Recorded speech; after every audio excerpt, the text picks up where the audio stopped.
How's it going, lads and lasses? We got a really awesome figure for this video that I've been looking forward to revealing.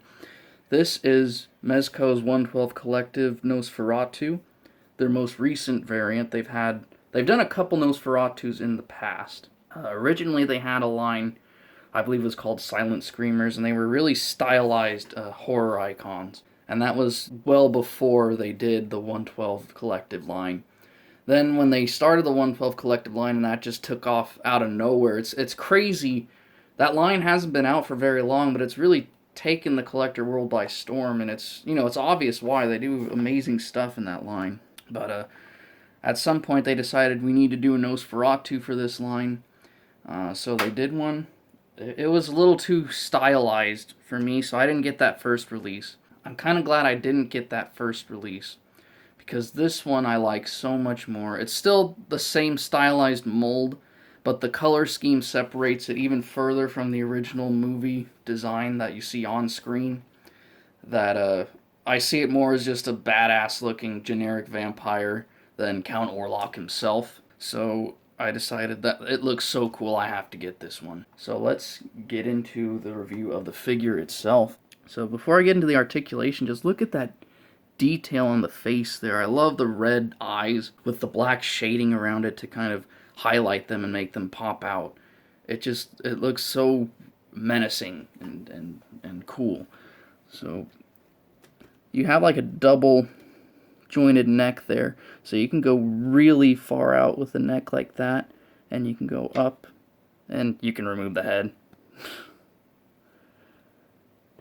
and you get full 360-degree motion out of that head there. Okay, for the arm, it's a little inhibited by the coat. That's my only real issue with these 1/12 figures, is that clothing inhibits the articulation, but it's not too bad for this one.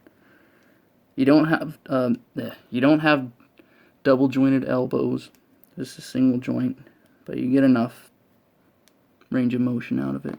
And you have like a disc joint in the hand there, so you can have it swivel in and out, or you can have it swivel up and down.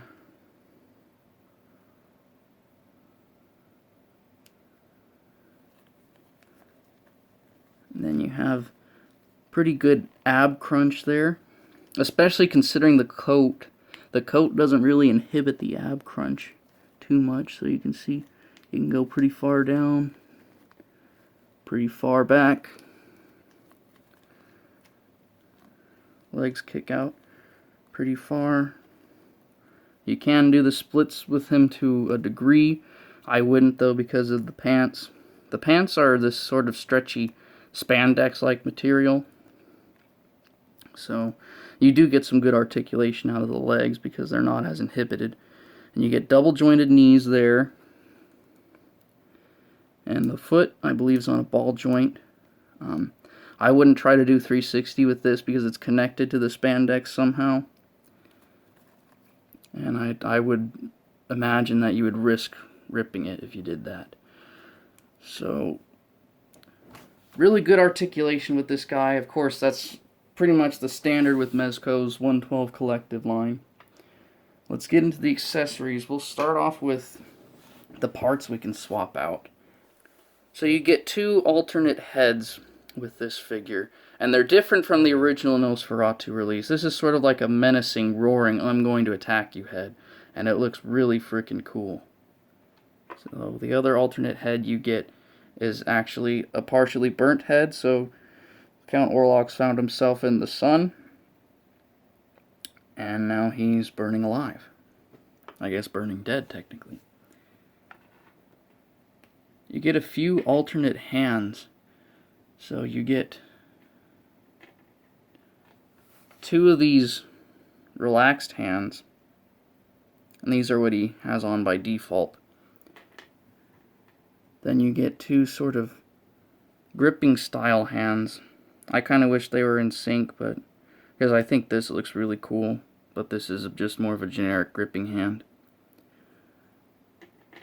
But I really like the ones that I have on him right now anyways.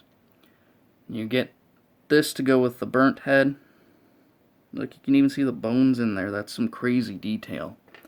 And then, of course, you get the hands that I have on him, which are these sort of clawed attacking hands that I think are pretty cool. So he gets a hat that fits onto all the different heads, and it just stays on there by friction. It actually stays on pretty good, considering. It's just if you bump it, it's going to fall off like that. And these are all, you know, when he's in disguise towards the beginning of the movie. He's the stagecoach driver. This is actually his collar for his cloak. So what's cool about this is you could just put it on without the cloak if you really wanted to. And that actually looks kind of cool. So I'll just leave that on him for now. And then you get this massive cloak so that he can conceal basically his entire body. And it has just some button clasps there. So like I said, this cloak is just huge. And it has little arm slots for him so you can have his arms peeking out. Or you don't have to, you know, it's not integral to keep the cloak on. On the collar there's a little Velcro strap on the inside there, and it connects to one on the back of the cloak here. So that way this can come on and it won't slide around. And there.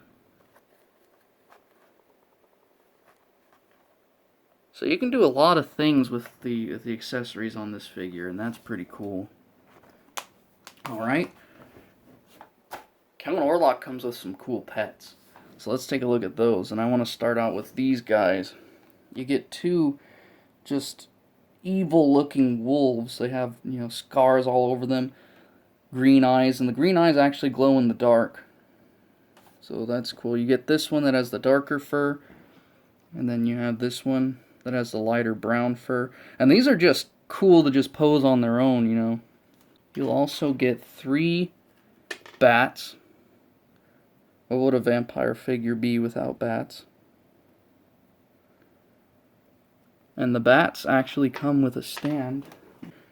So you get this stand, and you have these 3 bendable prongs that stick out, and they can come off, and you can set them up in different ways on the stand there. As you can see, there's all these different holes to put them in.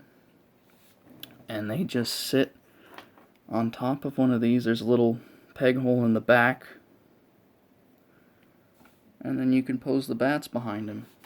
He comes with about 1 million rats. So, you know, he's the reverend of rats. I think there's 6 in total. And they all kind of have different poses, just slightly different. For a set piece, you get this weird fog thing. It's just made out of like packaging plastic. I'm not going to be using it for anything, but it's cool that they threw it in there. Of course, to keep all of that in, you get a little Ziploc baggie. That's pretty standard with Mezco's 112 figures. And I think more figure companies that use this insane level of accessories should consider something like that, because I don't want to get my own Ziploc bags.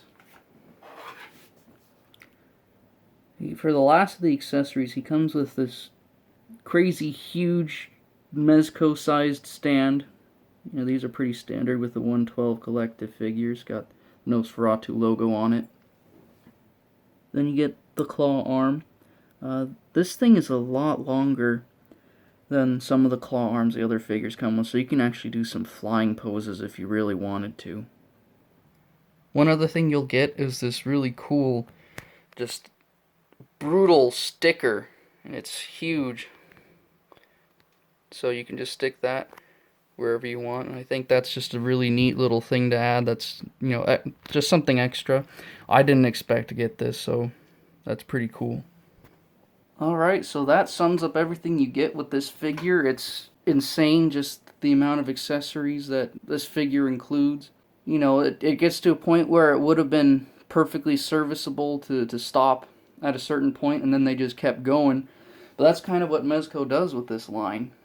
You know, I haven't I've been watching it, but I haven't gotten too many figures in this line. I got the original Frankenstein's monster. I have Blade, which I love that figure so much. It's been so long since we've gotten a good Blade, and Mezco delivered with that. I've gotten pre-orders for Ghost Rider and Jungle Hunter. Of course, I have to get Jungle Hunter. I'm really looking forward to Ghost Rider. I hope it stops getting delayed, but I understand why at this point. So I'll have videos of those two once I have them in hand. And now I have this awesome Nosferatu figure that, like I said, it's more like just a really badass generic vampire to me. Because I'd still like a nice screen accurate Nosferatu. Just because that, to me, that design is the scariest, creepiest vampire design to date. Something with just, it's subtle, and yet it's, you know, he's taken away from what a typical human looks like far enough that it's enough to really unsettle you. So they don't go over the top like you'll see in modern vampire movies. It's just creepy enough to the point where it's more realistic, I guess, is what I'm getting at. And then, you know, you have the stories behind the scenes of how he was actually pretty creepy on set, you know, probably to just get in character. He was creepy behind the scenes. And, you know, also the black and white quality really adds to it. You know, it gives it this sort of otherworldly feeling. What I'll say is Mego did a pretty good one that I have, but I'm still holding out for a screen accurate one, which I'm sure we'll get someday. But for now, we have this awesome figure right here. I would absolutely recommend this figure. It's expensive. You know, it's going to be over $100 by the time you get it. They have a waiting list going right now on their website. I'll go ahead and put a link in the description. It was really hard to get my hands on one of these guys. If any of you guys were part of the people who initially ordered this, you know, when it first came out, you kind of know what I'm talking about, because they, to me at least, they released it out of nowhere. You know, I don't know if they announced it somewhere else, but they didn't announce it on their Twitter ahead of time. I didn't see it announced on any of the usual action figure websites that I follow. So it just kind of, that evening they just said, hey, we got these in stock. Go ahead and get your orders in. So I'm trying to get on the website, and the website was just basically shut down. Mezco's whole website just wasn't functioning. Everything was taking too long to load, and then it would time out. And I somehow managed to get my order in just in time, because like 5 minutes later it was out of stock. So I lucked out. I lucked out pretty good. So yeah, I'll have a link for the waiting list in the description below. It's definitely worth it. You're going to be spending a lot of money, but for the detail, the accessories, everything, this figure is definitely worth the price point, in my opinion. You really can't go wrong with the Mezco 112 Collective line. So that's going to do it for this video, you guys. Thank you guys so much for watching. I hope you guys have a good one, and I'll see you guys next time.